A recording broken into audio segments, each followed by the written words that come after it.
In this video, I want to talk you through the 5 most common newbie running mistakes and show you some ways to avoid them.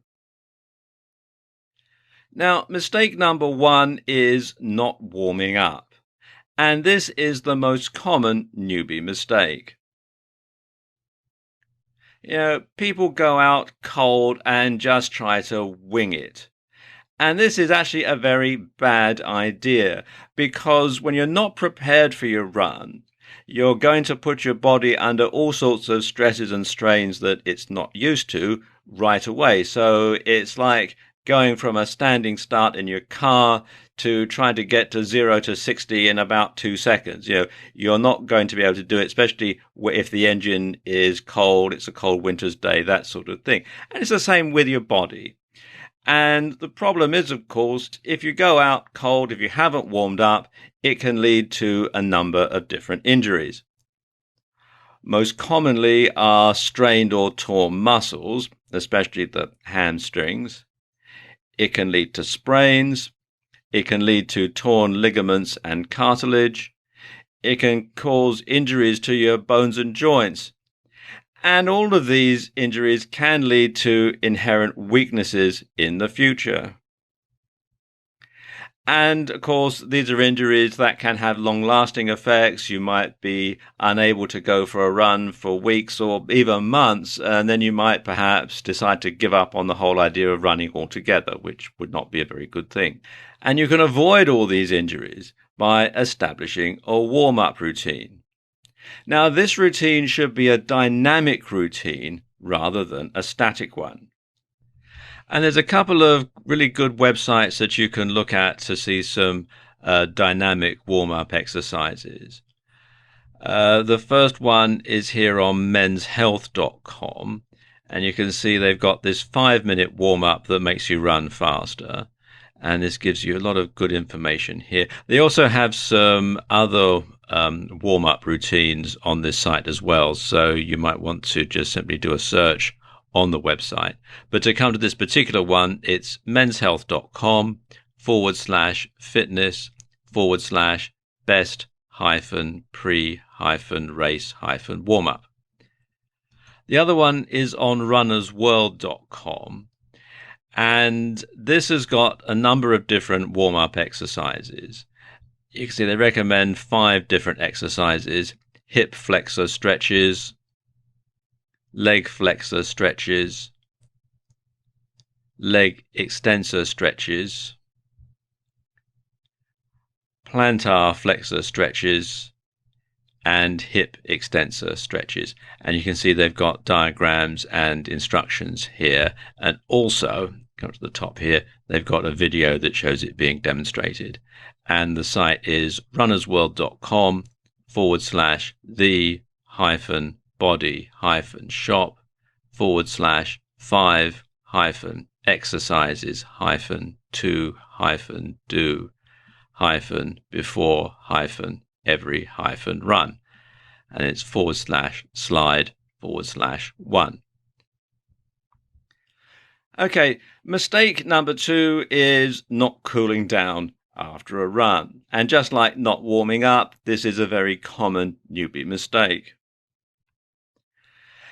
Now, during a run, your body directs nearly all of its available resources towards getting you to where you need to go. And your body's adaptive mechanisms and hormones send oxygen-rich blood cells to fuel your muscles and to clear away metabolic byproducts that threaten to flood the whole system. So when your run is over, you need to return your body to a more restful state, as well as preparing your body for the next run. And if you go from all-out exertion to being completely sedentary, well, your body isn't going to know what to do. You'll be tired, you'll be fatigued, you'll be cramped, you'll be sweaty, you'll be out of breath, the list just goes on and on. And psychologically, you'll also find it difficult to motivate yourself next time for your next run, because the memory of what happened after the last one is going to be unpleasant. So you need to wind down just like you need to warm up. Think of it like exiting the freeway in your car. You'll slow down as you come off the main road. You won't just simply keep going at highway speed and then throw on the brakes when you get to the traffic light. If you do, well, you're likely to cause a rather nasty accident. So your cool down routine after a short, moderate run should be something like this. If you're going for a long run, if you're running in a marathon, then the cool down routine is going to be slightly different. Now you start off by 3 to 5 minutes of brisk and then gentle walking. Then you have 5 to 10 minutes of total body stretching. The UK's National Health Service has this website here, which has some very good exercises for doing after a run. I just scroll down, you can see they've got instructions and photographs to show you exactly what to do.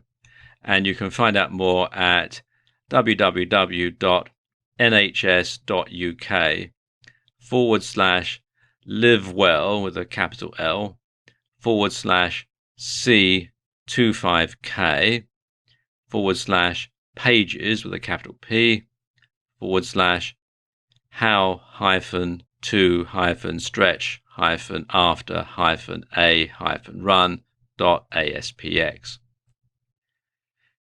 And then after you've done all that, you want to take a shower.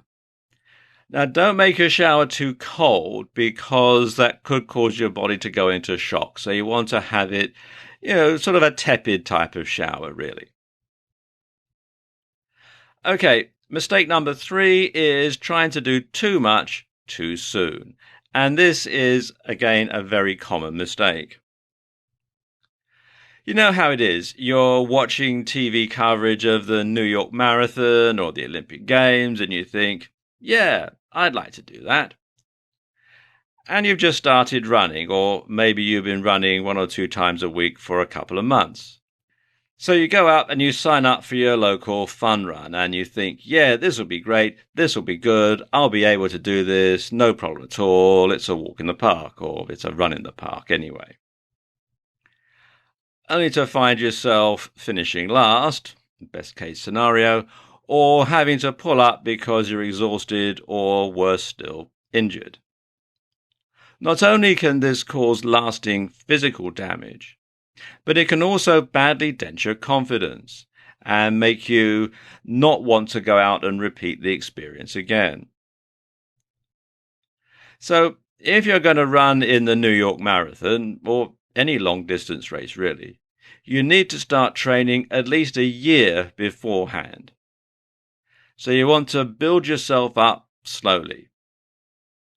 Go jogging before you start running, and then run slightly longer distances every time, till eventually you're able to cover the full distance of a 5K fun run or the full distance of a marathon.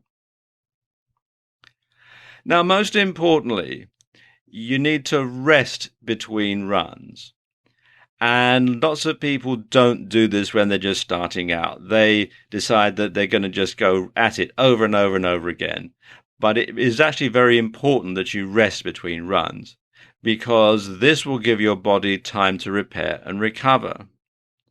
So if you're a newbie, don't go out and run every day, because your body does need the time to recover, to rebuild your muscles, and to your whole system needs to recover. So you don't want to go out and run or do rigorous exercise every day when you're just starting out. Okay, mistake number 4 is not keeping track of progress.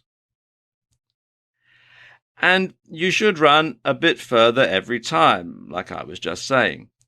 But if you don't know exactly how far you've gone, how will you know if you're making consistent progress? Now, I suppose the easiest way is to wear a pedometer if you're running on the road, or simply count the laps if you're going round a track, or if you're running on a treadmill, you can keep track of things this way.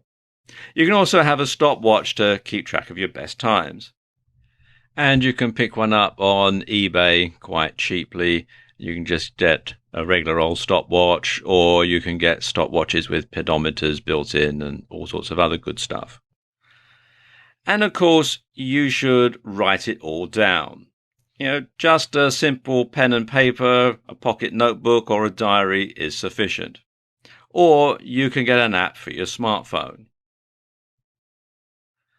Okay, mistake number 5 is not sticking with it.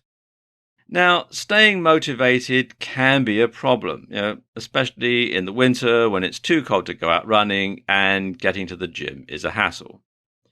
So you need to keep your goals in mind. You need to remember why you wanted to take up running in the first place. Was it to get fit? Was it to lose weight?